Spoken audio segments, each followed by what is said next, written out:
వికారాబాద్ జిల్లా పరిగిలో రంజాన్ పండుగను పురస్కరించుకుని ఎమ్మెల్యే రామ్మోహన్ రెడ్డి ముస్లిం సోదరులతో కలిసి ప్రార్థన చేశారు.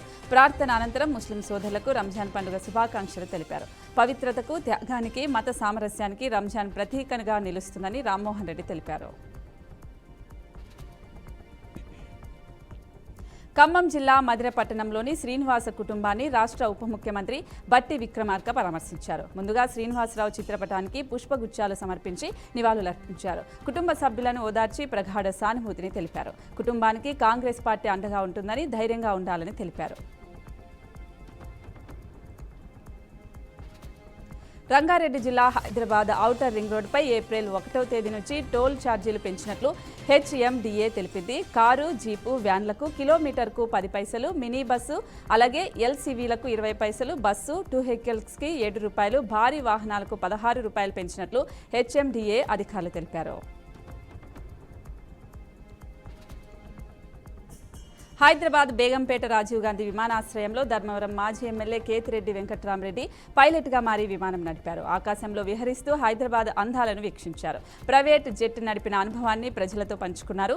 కలలను నిజం చేసుకున్న తరుణం ఇదేనని, అఫిషియలీ పైలట్గా విమానం నడిపానని తెలిపారు. తన ఫస్ట్ సోలో ఫ్లయింగ్ ఎక్స్పీరియన్స్ ఇదేనని కేతిరెడ్డి తెలిపారు. విజయనగరం జిల్లా జయంతి గ్రామంలో 11వ శతాబ్దంలో వెలసిన శ్రీ బ్రహ్మరాంబిక సమేత మల్లికార్జున స్వామి దేవాలయానికి బొబ్బిలి డీఎస్పీ భవ్యరెడ్డి దర్శించుకున్నారు. ఆలయ అభివృద్ధి కమిటీ చైర్మన్ జోగినాయుడు ఆలయ మర్యాదలతో ఆ దేవాలయంలోకి ఆహ్వానించారు. అనంతరం స్వామివారికి ప్రత్యేక పూజలు నిర్వహించి తీర్థ ప్రసాదాలు డీఎస్పీకి అందజేశారు.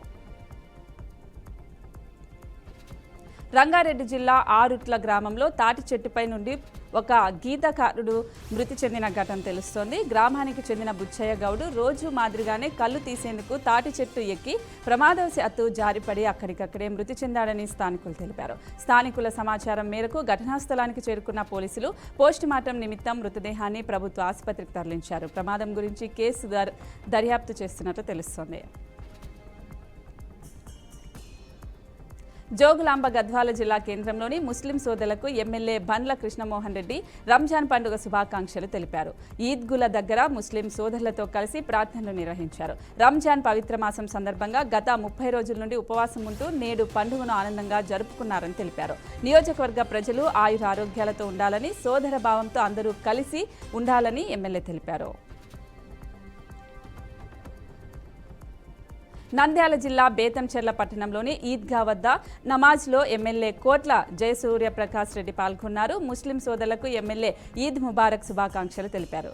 మత సామరస్యాన్ని పరిరక్షిస్తూ ప్రతి ఒక్కరికి ఆనందం, శాంతి కలగాలని ఎమ్మెల్యే ఆకాంక్షించారు. ప్రజలు ఆయురారోగ్యాలతో ఉండాలని, సోదర భావంతో అందరూ కలిసిమెలిసి ఉండాలని కోరారు. కడప జిల్లా వేంపల్లి సీతారాంపల్లి ఈద్గా మైదానంలో అఖ్లే హదీస్ జమాత్ ఆధ్వర్యంలో ఈద్ ఉల్ ఫితర్ నమాజ్ ఘనంగా నిర్వహించారు. ఈ కార్యక్రమానికి వేలాది మంది ముస్లిం సోదర సోదరీమణులు భక్తి శ్రద్ధలతో పాల్గొన్నారు. ఇమాం గారి ఉపన్యాసాన్ని పరమ భక్తితో ఆలకించి అల్లాహ్ ముందు హృదయపూర్వక ప్రార్థనలు చేశారు. సమాజంలోని ఐక్యత, సహానుభూతి, పరస్పర ప్రేమ ప్రాముఖ్యతను ఇమాం వివరించారు. నమాజ్ అనంతరం ముస్లిం సోదరులు ఒకరినొకరు హత్తుకొని ఈద్ ముబారక్ తెలిపారు. రంగారెడ్డి జిల్లా గగన్ పహేడ్ నేషనల్ హైవేపై మినీ అశోక్ లేల్యాండ్ వాహనం అదుపు తప్పి బోల్తా పడిన ఘటన చోటు చేసుకుంది. గగన్ పహాడ్ నుంచి బేగం బజార్కి బఠానీ లోడ్ తీసుకెళ్తుండగా అదుపు తప్పి బోల్తా పడినట్లు స్థానికులు తెలిపారు. ఈ ప్రమాదంలో డ్రైవర్కి స్వల్ప గాయాలయ్యాయి. ఈ ఘటనపై ట్రాఫిక్ జామ్ కావడంతో సమాచారం తెలుసుకున్న ట్రాఫిక్ పోలీసులు సంఘటనా స్థలానికి చేరుకుని ట్రాఫిక్ని క్లియర్ చేసినట్లు తెలుస్తోంది. హైదరాబాద్ సోమాజిగూడ ప్రెస్ క్లబ్లో బంజారా నాయకులు సమావేశం నిర్వహించారు. కాంగ్రెస్ పార్టీ గెలుపుకు కృషి చేసిన బంజారా సామాజిక వర్గానికి చెందిన నేతకు మంత్రి పదవి ఇవ్వాలని బంజారా నాయకులు డిమాండ్ చేశారు. బీఆర్ఎస్ పార్టీ ఓటమిలో బంజారాలు కీలకంగా వ్యవహరించారని కేటీఆర్ అన్న విషయాన్ని గుర్తు చేశారు. సీఎం రేవంత్ రెడ్డి ఇప్పటికైనా పట్టించుకోకపోతే బంజారాల ఆగ్రహానికి గురికాక తప్పదని హెచ్చరించారు.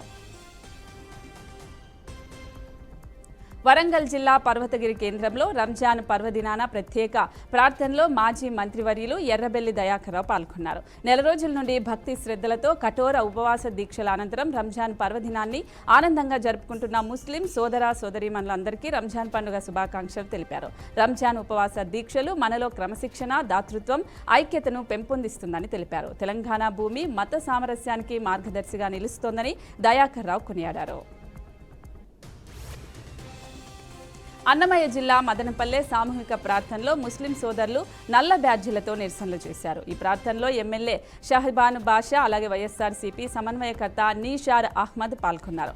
వక్ఫ్ సవరణ బిల్లును ఆమోదిస్తే ముస్లిం సమాజానికి నష్టంతో పాటు రాజ్యాంగ హక్కులను హరించినట్లే అని తెలిపారు. సవరణ ద్వారా రాష్ట్ర ప్రభుత్వాలకు సంక్రమించిన హక్కులు, అధికారాలు కూడా కోల్పోతాయని తెలిపారు. అందుకు వక్ఫ్ సవరణ బిల్లును అడ్డుకోవాల్సిందేనని ఎంఐఎం పార్టీ రాష్ట్ర ఉపాధ్యక్షుడు మహ్మద్ అలీ ఖాన్ డిమాండ్ చేశారు. ప్రధాని నరేంద్ర మోదీకి ప్రైవేటు కార్యదర్శిగా ఇండియన్ ఫారిన్ సర్వీస్ అధికారి నిధి తివారీని నియమిస్తూ సిబ్బంది ఉత్తర్వులు జారీ చేసింది. నిధి తివారీ ప్రస్తుతం ప్రధానమంత్రి కార్యాలయంలో డిప్యూటీ సెక్రటరీగా పనిచేస్తున్నారని తెలుస్తోంది. అయితే మార్చి 29న వెలువడిన ఉత్తర్వుల ప్రకారం కో టర్మినస్ ప్రతిపాదన నరేంద్ర మోదీకి ప్రైవేటు కార్యదర్శిగా తివారీ నియామకాన్ని కేబినెట్ కమిటీ ఆమోదించినట్లు తెలుస్తోంది. బీహార్లోని ఔరంగాబాద్లో ఆలస్యంగా వెలుగులోకి వచ్చిన ఒక ఘటన మనం ఇప్పుడు చూస్తున్నాం. ఒక వ్యక్తికి సంతానం లేదని క్షుద్ర పూజల కోసం గులాబ్ బిఘా గ్రామంలోని యుగల్ యాదవ్ అనే వృద్ధుడిని కిడ్నాప్ చేసి తలను వేరు చేసి మొండాన్ని మంటల్లో వేసి కాల్చివేశారు. ఈ ఘటనకు సంబంధించి పోలీసులు ఇప్పటి వరకు 4గురిని అరెస్ట్ చేశారు. తాంత్రికుడు ప్రస్తుతం పరారీలో ఉన్నాడు. అతడి బంధువులను పోలీసులు అదుపులోకి తీసుకున్నారు. సంఘటనా స్థలానికి వెళ్లి అక్కడ క్షుణ్ణంగా పరిశీలించిన పోలీసులు వృద్ధుడికి చెందిన కాలిపోయిన ఎముకలు, చెప్పులు లభించాయని తెలిపారు.